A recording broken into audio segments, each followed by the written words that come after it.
Where is World War III most likely to start? My friends, this is a question that many people do not want to be real, but currently the answer to said question is more than likely somewhere in the South China Sea. And because it sits right on the doorstep of what may potentially be the greatest battlefield of all time, Japan has, weirdly enough, been rightly becoming nervous about its role in this entire situation. So recently, Japan, the state that technically speaking is without a military, has been vastly expanding both its military and its resources that are allotted for that force. This is going to sound crazy to the lot of you that are listening, but please, by all means, come and join us today as we dive into the different reasons and factors as to why the country who brought the United States into World War II is once again building up a powerful military. First off, before we dive into the modern day and age, you all know exactly what it is that we need to do here. The first step that we have to address is context. As I'm sure many people are aware, Japan of today does not, technically speaking, have a military. They have a self-defense force. Out of the ashes of World War II, the people of Japan had seen the dishonor that imperial fanaticism had brought onto their nation, and they decided that they would change their collective focus. Now, initially, this focus was placed on rebuilding infrastructure and basic necessities, the things that, in a broken state, need to be fixed. But soon afterwards, this was followed by a national hunger for economic success that would really shape the image and actions of modern-day Japan to a great deal. We've actually covered this in the previous video that we did talking about the state of the Japanese economy and the problems that they're facing, and so this really should come as no surprise to any of you. But the way that it became like that has everything to do with the Constitution of Japan, something that was ratified on May 3rd, 1947. Contained within this constitution is Article 9, which over the course of this video is going to be mentioned more than once, as it is easily the most relevant thing to the situation that Japan currently finds itself in. So the question that a number of people may have, what exactly is Article 9? Well, this is a clause in which the state of Japan formally renounces the sovereign right of belligerency and aims at international peace based on justice and order. The article also states that to accomplish these aims, armed forces with war potential will not be maintained. So no more Japanese warmongering. This is something that was enforced by the United States occupation of the Japanese islands until 1952. But in 1949, just 3 years earlier, the Chinese Civil War would end, and the communists would end up coming out victorious, which would shove the government previously that ruled it onto the island of Taiwan, where it still remains to this day. The Taiwanese still call themselves the Republic of China, whilst mainland China is officially called the People's Republic of China, and this division would forever exist between the Chinese and to this day. But we'll get back into that issue shortly though. Either way, with the end of the Civil War, suddenly the United States had found itself without its primary strategic partner on mainland Asia.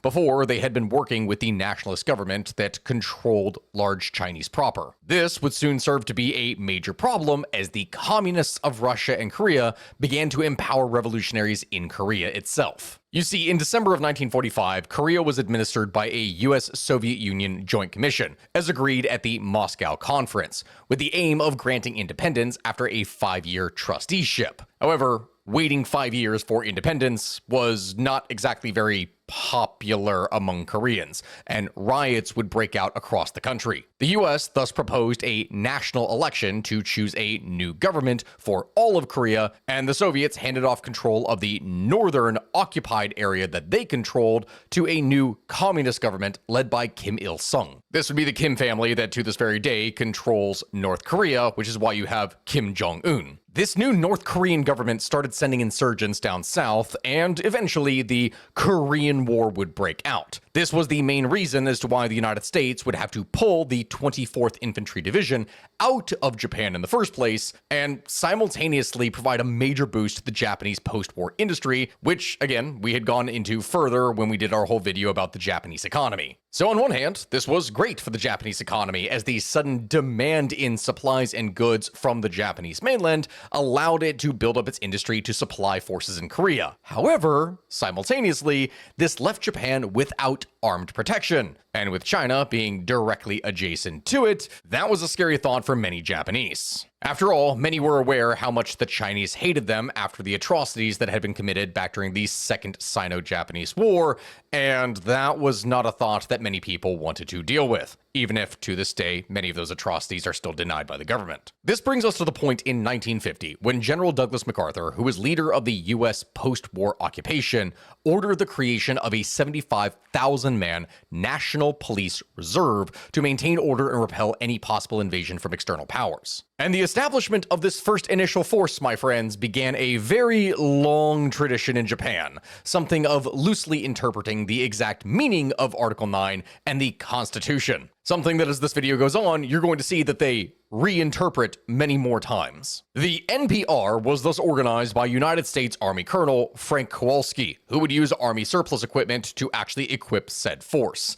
And honestly, when we talk about this whole thing in a hilarious way of avoiding any kind of constitutional violations, much of the equipment and vehicles were simply given different names. Oh, it wasn't weapons of war, it was weapons of defense, right? And the most famous of these that we could possibly talk about is tanks. When I call a tank, you know exactly what it is that I mean. But to the Japanese, these weren't tanks, no. All these leftovers from World War II, they were special vehicles. The special vehicles were tanks. This would be one of many loose interpretations that would be enacted during this time period. After 2 more years, in 1952, the Coastal Safety Force was developed as the waterborne counterpart to the NPR. You see, the security treaty between the United States and Japan had been signed on the 8th of September 1951, and it would come into force on the 28th of April 1952. While the treaty allowed the United States to maintain military bases in Japan, it did not actually obligate U.S. forces to defend Japan should Japan come under attack. But because there was a concerning rise in radical left-wing protests and a real scare about communist ideologies infiltrating Japan, the treaty did explicitly allow U.S. military forces that were based in Japan to put down, quote, internal riots and disturbances. The reasons for that are fairly obvious. In addition, in mid-1952, the National Police Reserve was expanded to 110,000 men from 75, and it was renamed the National Safety Forces. This was allowed under the interpretation that Article 9 only disallowed offensive war-making capabilities, but it did not necessarily deny the nation the inherent right to self-defense. You would think that the United States would be hostile to this and not want it to happen, as this was literally only 7 years past when the nuclear bombings of Japan took place, but these reinterpretations were avidly encouraged by the government of the United States, which hoped that by remilitarizing Japan, Japan would be able to take up more of the burden of its own self-defense, and that cost, monetarily, materially, and through life,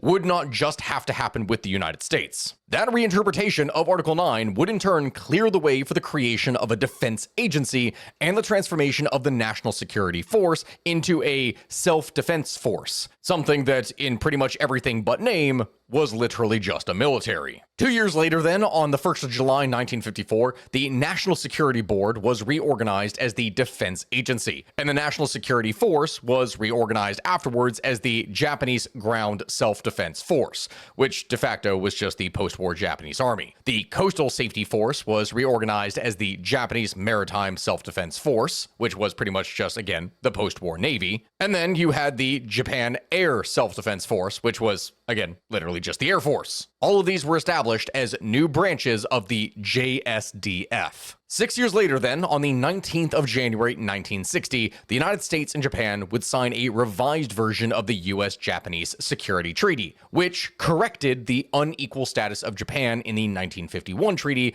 by adding mutual defense obligations, and which is something that actually remains in force to today. The US is required to give prior notice to Japan of any mobilization of US forces based in Japan, and the US is also prohibited from exerting any power on domestic issues within Japan. The treaty also obligates Japan and the United States to both assist each other if there is an armed attack in territories that are administered by Japan. Because it states that any attack against Japan or the United States in Japanese territory would be dangerous to each country's peace and safety, the revised treaty requires Japan and the United States to maintain capacities to resist common armed attacks. Thus, it explains the need for U.S. military bases in Japan. They have to be there. This had the effect of establishing a military alliance between Japan and the United States, and that revised treaty has never been amended since 1960, and thus has lasted longer in its original form than any other alliance between two great powers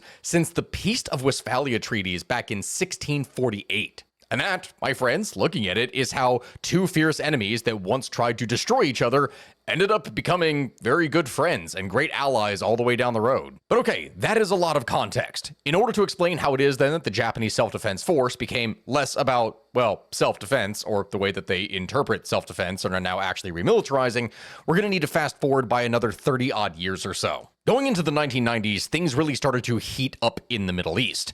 And in the year 1990, the United States called upon its ally Japan for assistance in the Gulf War. However, the then current Japanese interpretation of Article 9 forbade overseas dispatch of Japanese military troops. Accordingly, Japan would contribute $9 billion in monetary support, but would send no actual troops to assist the conflict. 9 years later, on May 28, 1999, the Regional Affairs Law would be enacted, and this is something that would allow Japan to automatically participate as rear support if the United States wages war under regional affairs. 2 years later, things would be updated further with the Anti-Terrorism Special Measures Law that would be passed on the 29th of October 2001, which was shortly after the 9/11 attacks. This is something that would allow the JSDF to contribute by itself to international efforts to the prevention and eradication of terrorism. While on duty, the JSDF can use weapons to protect itself and others who come under its control. Previously, Japan's policy was just non-involvement. They weren't going to do anything. That also means that during the Iraq War in 2003, Japan was able to dispatch non-combat ground forces in a logistical support role in support of U.S. operations in Iraq. So while they couldn't fight, they could still provide logistics and support. Like that's the basic idea of it. You can see what I mean over time here as how the interpretation of Article 9 is gradually evolving. This would then evolve further on March 27th of 2004 when the Japanese Defense Agency would activate the Special Operations Group with the mandate under the JSDF as its counter-terrorist unit. So now they have counterterrorism capabilities and an army and navy that are essentially just held on a short leash. 2 years later, on the 8th of June 2006, the Cabinet of Japan would endorse a bill that would elevate the defense agency under the Cabinet Office to a full-fledged cabinet level as the Ministry of Defense. This was passed by the National Diet, which is Japan's version of Congress, in December of 2006 and has been enforced since January 9th of 2007. To further this, the JSDF's first post-war overseas base since its establishment was established in Djibouti in July of 2010. And that, my friends, when we go into this, when we go into the 2010s, this is where you really see the Japanese focus on defense expansion really start to open up. On September 18th of 2015, the National Diet would enact the 2015 Japanese military legislation, which was a series of laws that would allow Japan's self-defense force to defend allies in combat. Now that may sound obvious for anyone who is listening, but allow me to explain. The JSDF may provide material support to allies engaged in combat overseas. This law would allow JSDF troops to defend weapon platforms that are belonging to Japan's allies, if doing so would contribute to Japan's defense. The justification behind this being that not defending or coming to the aid of an ally that is under attack would weaken an alliance and thus endanger Japan. Again, it sounds obvious, but that is a very crucial distinct thing that in the event that Japanese forces were on a site while American forces were being attacked, the Japanese forces were not actually allowed to pick up guns and go defend them and attack. They could only defend themselves if they themselves were directly being attacked. These would end up being Japan's broadest changes to its defense laws since World War II. 3 years later, on the 7th of April 2018, Japan would activate the Amphibious Rapid Deployment Brigade, this being its first Marine unit since World War II. As things began to heat up across the South China Sea, this force would come into existence, being trained specifically to counter invaders from occupying Japanese islands. Notice how I mentioned the South China Sea. That is where this is going to become significantly more important. After all this would happen, the Ministry of Defense would say, beginning the 1st of October 2018, that the maximum age for enlisted personnel and non-commissioned officer applicants would be raised from 26 years old to 32, this being ordered to secure a, quote, stable supply of self-defense force military personnel amid a declining pool of recruits due to recently declining birth rate. End quote. For those of you who saw the video that I did on the birth rate troubles that South Korea is facing, Japan and China are also facing a similar issue. And I can almost guarantee you right now that the maximum age is going to be increased again in the future, and probably will do so multiple times. There could very well reach a point where the maximum age for enlisting could be 40 years old, middle-aged. Japan's declining birth rate is no joke. In addition to these personnel expansions, the Ministry of Defense would also say that it was developing supersonic glide bombs to strengthen the defense of Japan's remote islands, including the Senkaku Islands situated on the southernmost territory of Japan near Taiwan. The anti-surface strike capability will be used to help the amphibious rapid deployment brigades landing and recapture operations of remote islands. Japan was starting to take defense of its islands extremely seriously. Perhaps one of the greatest examples that we can see of this dedication is specifically the joint operation that would be done in 2018. The JSDF would conduct joint training exercises with both the United Kingdom and India. Later in that year, the US and Japan would conduct their largest joint training exercise to date, known as Keen Sword. This included the joint coordination of 57,000 sailors, Marines, and airmen, comprised of 10,000 Americans and 47,000 Japanese service members. When we talk about this, these kinds of joint exercises are crucial should an international war break out, and it's really telling that the countries it chose to conduct these shows of force with just happen to be some of China's greatest military rivals. Simulations of air combat, ballistic missile defense, and amphibious landings were all conducted. They were essentially playing war game simulations of what would happen should the situation in Taiwan pop off and actually become the next world war. In addition to that, it would also be in 2018 that Japan would unveil its latest class of submarine, the Taige class, which runs on lithium-ion batteries somehow and was developed by Mitsubishi Heavy Industries. Meaning big whale in Japanese, the Taige class is an 84-meter-long, 2,950-ton beast that, due to the fact that it runs on batteries, can travel longer and at faster speeds than conventional diesel-electric submarines. Which, genuinely speaking, is quite impressive. Moving on from this though, 2 years later, on the 10th of September 2020, Japan and India would sign a military pact called the Acquisition and Cross-Servicing Agreement, or the ACSA. The pact would enable the exchange of logistic support and supplies. The purpose of it would be to encourage closer cooperation between the two countries, and also, from that, more importantly, to deter Chinese aggression in Asia. Japan already has such agreements with Australia, Canada, France, the UK, and the United States. And that, my friends, is where things would remain for several more years, until, for the first time in many years, a major conflict would actually occur with a major power. Though in this case, not Japan. The Russian invasion of Ukraine would happen. At the time that this happened, Japan realized that it too was in a vulnerable spot, almost the same as what Ukraine had found itself in, with a military that required massive amounts of aid from allies to simply survive should it be attacked. The Japanese view on military buildup was slowly but surely changing. It might sound odd to some, but it's still obvious that many of the elderly people within society in Japan would entirely be opposed to the expanding of the military, as they either had lived through the war itself or were directly taught and informed on their views immediately after the war by those who did suffer through and survive it. But as it stands, if you go and ask the random Japanese person on the street what it is that they feel about the military, well, you're going to get more mixed responses. Some see the Chinese threat as a huge danger, especially since they've been cooperating more with Russia since the invasion of Ukraine. Others see it as a necessity due to China's rapid military buildup in the last 20 years. But regardless of how they feel, all of it centers back on one thing: China. Going into details about this, perhaps nowhere can this be felt more clearly than in Okinawa, one of the southernmost of Japan's many islands and a massive strategic base for American military forces. But more recently, more and more JSDF members have been flooding onto the island, and Japan has been drastically improving its missile defense capabilities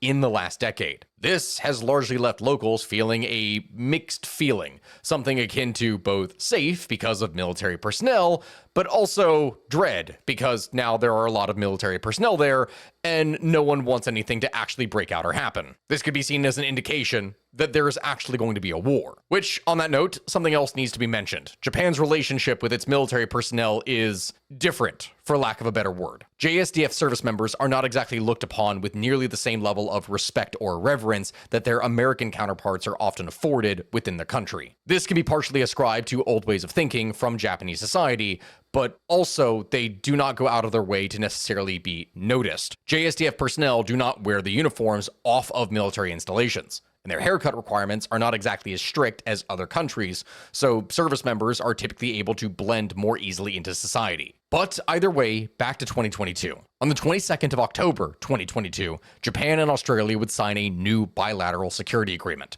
something that would include military, intelligence, and cybersecurity cooperation. This would be an upgrade to the 2007 Joint Declaration of Security Cooperation, and this would be the first time that Japan had made a pact with another country besides the United States of that level. As for why something like this would be needed, to add to the stresses that Japan already faces, North Korea has repeatedly performed missile strike tests, both infringing upon Japan's airspace, but also with their targets being located in the Sea of Japan. It has proven, by this point, that it just simply does not respect Japan, and has the capability to do it harm. So as a result of this, missile defense is a huge priority to the Japanese. To counter the missile threat, Japan has spent the last decade on a wild project that when we go and look at this, even the US military has already tried and failed to complete this. The Japanese are building a railgun. For those of you who are confused and don't know exactly what it is that I am talking about, and I'm sure that immediately over this we're going to have some sci-fi images of something that is being shown, a railgun uses electricity flowing between two parallel conductors to shoot a non-explosive projectile at high speeds over long distances. The velocity results in an extremely powerful impact. Explosives are simply not needed to cause considerable damage. It can do it entirely on its own. Despite the concept being around for more than a century, though, no militaries have successfully fielded a proper railgun. Which, to that end, Shigenori Mishima, who is Vice Commissioner and Chief Technology Officer at the Japanese Military of Defense's Acquisition Technology and Logistics Agency, he would list a railgun as being one of the military's top research and development priorities. When pressed for details, he said that the agency had been doing basic research on the technology for the past 10 years, but it could use help bringing that technology over the finish line. There is even a possibility that US defense contractors could join the program, as he would say in the interview, saying, and I quote, "We could use help with the guidance system and power storage. Those are their strengths. We have strengths in material sciences, for example, constructing the rails." In regards to what it could exactly be used for, hypersonic defense is what Japan sees as the gun's primary application. It could be used for land-based island defense and also shore-to-ship applications. The big thing that it would need to be able to take down are hypersonic missiles and aircraft, which, for clarification, these are things that are defined as highly maneuverable and can reach Mach 5 or higher, which is a speed that railguns would be expected to be able to achieve. As Mishima would go on to say, quote, "If we can demonstrate the railgun, the United States might change its mind on the technology. It would be a win-win for everybody. There is a rule of thumb that a missile fired at another missile has to have about 3 times the maneuvering ability, measured in Gs, as its target. In other words, it is generally easier for the incoming missile to outmaneuver and evade a defensive system, and it's definitely easier for a maneuvering incoming weapon to evade a projectile with relatively less maneuverability." This is really important that we mention this here, because the upper limit for conventional projectiles using propellants is about Mach 4. But as Mishima would say about this with the railgun, since a railgun uses electromagnetic forces for propulsion, there is no detonation speed limit, so hypersonic speeds can theoretically be achieved. That is a very important distinction, and if it works, would be simply amazing. But two of the main issues with the technology's development are the energy required and the heat generated. You see, railguns operate by exerting extreme electromagnetic forces on a projectile, but at the same time, those forces act against the structure of the railgun itself. In other words, this weapon is so powerful that when you use it, it will literally rip itself apart after repeated uses. But if the theory pans out, it would be amazing. But Japan is committed to figuring out the energy and reusability concerns, and has already shown a working test fire of the railgun on board one of its Navy ships in fall of 2023. This is incredible because the US Navy couldn't figure out how to power it on a ship, which the Japanese seem to have sorted out. They've also said that they figured out how to run a land-based railgun off of local power, which was a hurdle that the Americans had tried to figure out previously. And according to some reports, they've gotten much further in terms of making the railgun not obliterate itself compared to the efforts of the Americans. So that, my friends, is the railgun, the shiny new toy of the Japanese. But the question then becomes, what about other material? What about their personnel? What exactly is going on that Japan is expanding? Well, going back in the previous year to 2022, Prime Minister Fumio Kishida of Japan would announce a new national security strategy that would more than double the amount of money being set aside for defense. Japan was going to meet the NATO suggested level of military spending by committing 2% of its budget to military spending. This budget of 43 trillion yen over the course of 5 years would be the equivalent to around $319 billion at the time, and this would help Japan to deter attacks by giving it the ability to target bases in enemy territory. If the Chinese ever were going to attack, the Japanese would want to be ready to stop them. The really important thing, and what we need to mention here, is that this latest interpretation of Article 9 essentially shattered long-standing precedents on spending restraints and dependence on US forces. Mr. Kishida deemed the move to be the turning point in Japan's history. There is just one little problem, though. It's the Japanese economy. Does anyone remember that video that I did a few months back on the Japanese yen, its crash, and the subsequent state of the Japanese economy and how much it is faltering? Yeah, that is where things kind of come back to bite them here. You see, my friends, the budget that we're talking about of 43 trillion yen, this was based on an exchange rate of 108 yen to the dollar, which is quite generous because even at the time that this was taking place, that was very different from the actual exchange rate of 135 yen to the dollar. But now, with the yen weakening even further to 161 yen to the dollar, the cost of equipment, including helicopters, submarines, and tanks, and, well, literally anything that you can imagine for the military, would absolutely skyrocket. That's not to say that everything is bad per se. Historically, a weak yen would actually help Japan's big exporters like Toyota Motors by making their products cheaper and more competitive overseas. It is great for Japanese exports. The problem with a weaker currency, as I've covered many times, is that it makes imports significantly more expensive. The government's struggle to afford military equipment is just one example of how those higher costs are squeezing Japan's economy. The slide in the yen's value over the past 3 years has raised the price of staples like food and fuel, and also weighed on household spending, which just further hurts domestic capabilities. Recently, the Bank of Japan, the central bank, has become more concerned about the yen's impact on import prices. Many market analysts and traders expect the bank to raise interest rates this year, possibly as soon as this month. Higher interest rates draw more investors to Japanese assets, which in turn increase demand for the yen and prop up the currency's value.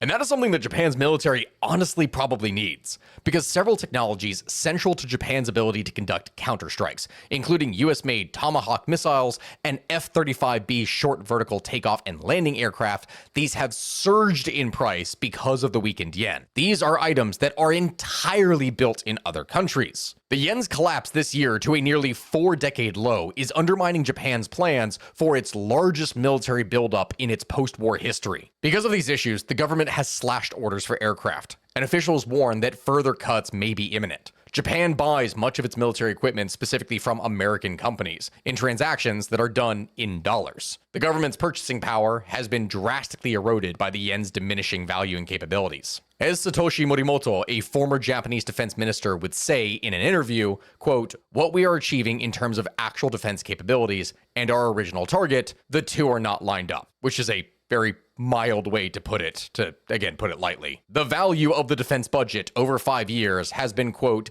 effectively been reduced by 30%. This is extremely important. Japan's currency headache comes at a critical juncture. The country's large boost in military spending was intended to fortify defenses as Japan confronts mounting missile threats from North Korea and other challenges posed by China, including fears of a potential China-Taiwan conflict. In the past, this really hasn't been all that much of a concern because a third of Japan's GDP is derived from manufacturing. So Japan could save on cost by building some of the components that it needed on its own. As an example, for instance, guidance systems and electronics are typically made by Mitsubishi Heavy Industries. The other planes that they already use, well, manufactured by Mitsubishi Heavy Industries. Their submarines, well, they are surprisingly provided by, can you guess it?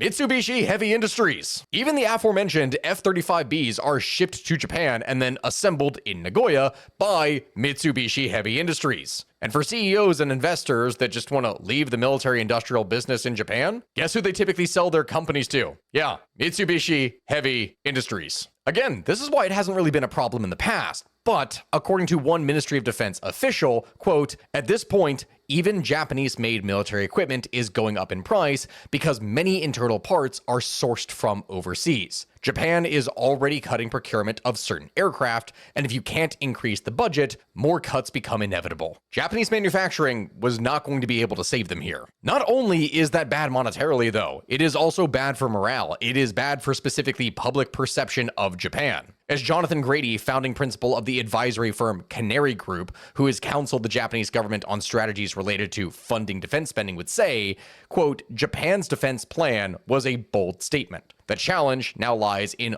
honoring that commitment. Japan risks credibility right now if it can't do that. The Japanese government made a public commitment to this defensive spending, and now that it has severely weakened itself, you have a chance for political chaos. As it stands, Prime Minister Kishida faces limited options for funding a bigger defense budget. Japan's public debt is more than twice the size of its economic output, and tax increases have historically been both unpopular and also damaging to its economy. It simply cannot risk it. Funding for the defense budget was tied in 2022 to a vague plan to raise taxes at a, quote, appropriate time in or after 2024, according to Cabinet Office documents. However, that tax increase has already been punted beyond this year, and any further increases would probably be a very hard sell for Mr. Kishida, who is already reckoning with record low approval ratings. In other words, he needs more money for his military, and he's probably not going to get it. As Mr. Grady would say in another quote, if you can't raise taxes and can't increase debt, you're stuck with very few options beyond pursuing deeper multilateral coordination. This being something that refers to Japan's coordination with the United States, Australia, and other allies on initiatives like joint maritime exercises and training.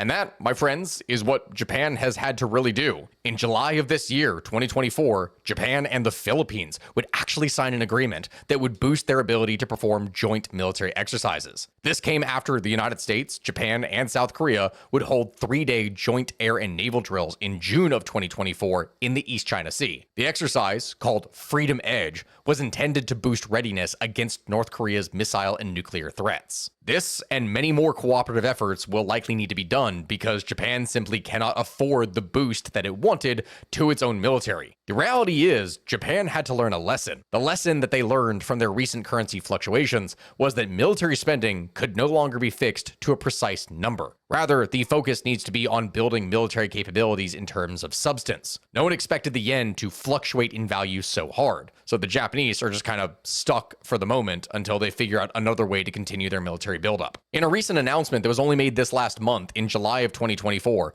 the United States would say that it was going to overhaul its military forces in Japan as the two countries move to deepen defense cooperation. This would be a sweeping step to modernize their alliance in the face of mounting security threats in Asia. U.S. Defense Secretary Lloyd Austin and U.S. Secretary of State Antony Blinken, along with their Japanese counterparts Minoru Kihara and Yoko Kamikawa, would announce the plan in a joint statement following a meeting in Tokyo, where they also called China's political, economic, and military coercion the, quote, greatest strategic challenge in the Asia-Pacific region and beyond. Which, on that note, that move is definitely going to piss off China royally, as they've already been seeing both Japan and the United States as rivals and potentially military enemies bent on forcing another Cold War-style era bloc alliance and proxy wars. Under this new plan, U.S. forces in Japan would be reconstituted as a force joint headquarters reporting to the commander of U.S. Indo-Pacific Command to, quote, facilitate deeper interoperability and cooperation on joint bilateral operations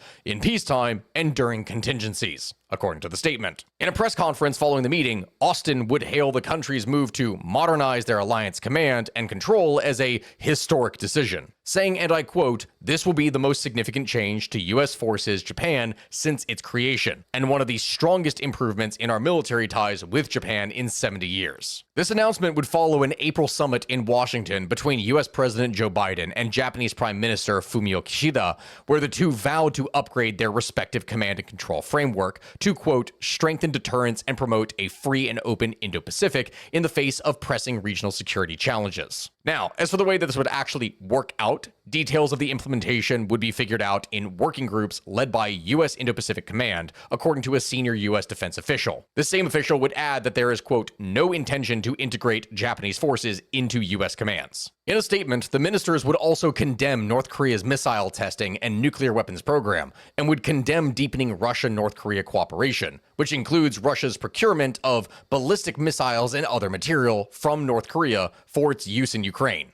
Yeah, for anyone who hasn't seen the fact that Russia has been using quite shoddy North Korean missiles in order to actually launch strikes in Ukraine, that has been a thing now for the past year or so. But now, we've mentioned China many times in here so far, but we're about to explain why China's actions have been making everyone so incredibly nervous in the region. All of this stems from the southeastern coast of China in the South China Sea. You see, my friends, in 1947, China went and issued a map, externally detailing its claims, and insists that history backs up these claims. Beijing says that its right to the area goes all the way back centuries to when the Paracel and Spratly Island chains were regarded as integral parts of the Chinese nation. These claims are actually mirrored not just by mainland China under the communists, but also by Taiwan and the Republic of China. They insist that they actually should be the ones that control these islands. However, critics say that China has not been specific about what exactly its claims include, and that the 9-dash line that appears on Chinese maps, encompassing almost the entirety of the South China Sea,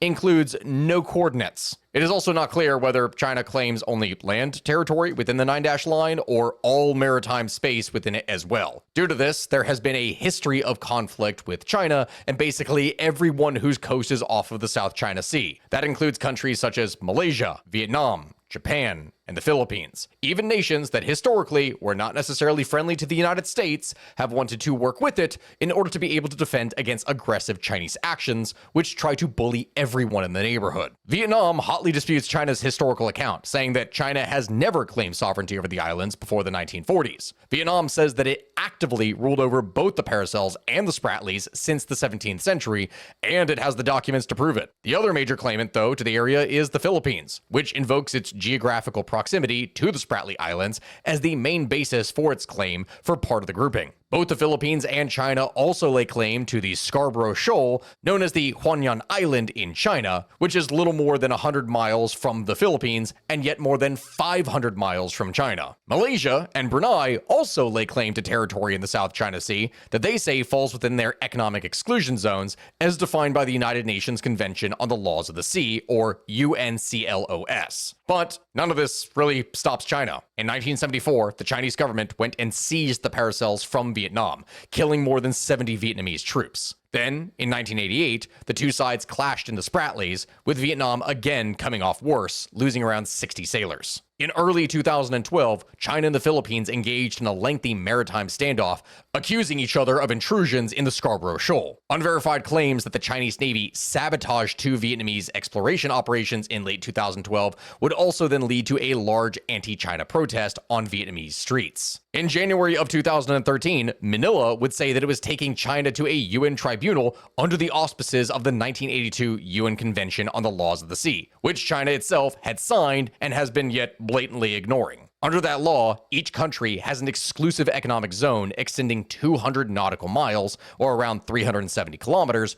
from their coast over which it has sovereign rights. In May of 2014, the introduction by China of a drilling rig into waters near the Paracel Islands would then lead to multiple collisions between Vietnamese and Chinese ships. 5 years later, in June of 2019, Manila would accuse a Chinese trawler of ramming a Filipino fishing boat with 22 people on board. The Filipinos were then rescued by the Vietnamese. Fast forward again, and in early 2023, the Philippines would say that Chinese vessels had been shining lasers at Filipino boats in order to temporarily blind the crews. They also accused the Chinese government of dangerous maneuvers by sailing too close or blocking the Filipinos' path. This was actually caught on video in some cases, and it would occur repeatedly. All of these aggressive actions and many, many, many more that I have not yet listed have pretty much every single nation in the area on edge. The question then becomes, why does China want control of basically the entirety of the South China Sea? Well, the answer is easy: shipping routes and resources. By the late 1970s, the South China Sea had become one of the world's most prominent trade routes, and Southeast Asian nations were discovering potentially lucrative oil and gas deposits. According to the Council on Foreign Relations, quote, the sea's estimated 11 billion barrels of untapped oil and 190 trillion cubic feet of natural gas have antagonized competing claims from Brunei, Indonesia, Malaysia, the Philippines, Taiwan, and Vietnam, as well as China. In another part of the sea, the Strait of Malacca is a vital part of the Indo-Pacific because it is one of the key sea lanes linking two oceans, the Indian and the Pacific. Sea lanes such as this are particularly economically and strategically important to the Indo-Pacific because this place has 9 of the world's 10 busiest seaports, and around 60% of global maritime trade specifically passes through this one region. The economies in the region together account for 60% of global GDP. It is incredibly valuable. More recently, it has served as the main transit route, supplying vital commodities to fuel the fast-growing economies of Asia and beyond. Of the 87 million barrels of oil produced per day in 2011, approximately 15.2 million of these passed through the Straits of Malacca, the shortest sea route between African and Persian Gulf suppliers and Asian markets. This is some 19 times the amount that passes through the Panama Canal and 4 times more than the volume that passes through the Suez Canal over the same period. The amount of trade that occurs here is incredibly valuable, and for an economy like China, something that is entirely dependent upon foreign trade for its exports, that is a crucial thing that it needs to control. China seems to want to control the entirety of the South China Sea so that it can control the Strait of Malacca and also the surrounding areas through fear and influence. It also seeks the aforementioned oil that would surely be found if it started drilling in large quantities, which in turn would reduce its dependency upon oil imports. And so it was then, at some time during the early part of this last decade, that China somehow thought, hey, if we just build some islands in our exclusive economic zone, then we're going to be able to claim a further portion of the area. So they did just that, and began using sand dredging ships to take sand from the ocean floor and began to pile it on top of reefs and small islands in order to make them large enough to put runways on. Once that was accomplished, they began militarizing these islands. They did all of this knowing full well that maritime law does not work like that, and that small reefs and islands do not count for exclusive economic zone when it comes to distance from the mainland. Either way, after the confrontation at Scarborough Shoal, the Philippines began arbitral proceedings against China at the Permanent Court of Arbitration in The Hague. When the court ruled against China, saying, hey, the law doesn't work that way, you would think at that point that China might stop, but no, it just increased the rate at which they were building these islands and then placing weapons and manpower upon them in order to deter any kind of foreign threats. As the Chinese Ministry of Foreign Affairs spokesman Wang Wenbin would say, quote, we advise the Philippines to not provoke or stir up trouble. So in response to all this, the Philippines went and signed a new agreement with the United States in 2016. But then Philippine President Rodrigo Duterte very publicly broke with Washington, calling then U.S. President Barack Obama a son of a whore over his criticism of Duterte on human rights. I'm not kidding. If you actually go and look it up, like that is the quote. That is actually the quote. Duterte would also attempt to thaw relations with China and would seek out Chinese investment in his country via the Belt and Road Initiative, but that whole thing didn't exactly work out as planned. Fast forward then to 2023, and Ferdinand Marcos Jr. would win the presidential election and would accelerate efforts to try and rebuild bonds with the United States. And in June of this year, members of the Chinese Coast Guard would attack members of the Philippines Navy with axes and other bladed weapons. Now at this point, I've mentioned a lot with the Philippines, with China, with everything else, but what does all of this have to do with Japan? Well, as I said earlier, Japan and the Philippines are now planning on working closer together. Both of these nations could be the very first in the line of defense should China end up actually going and attacking Taiwan, which would inevitably result in a much wider war. And for the United States, this is something that is absolutely necessary. The United States may be determined to have a say in global politics,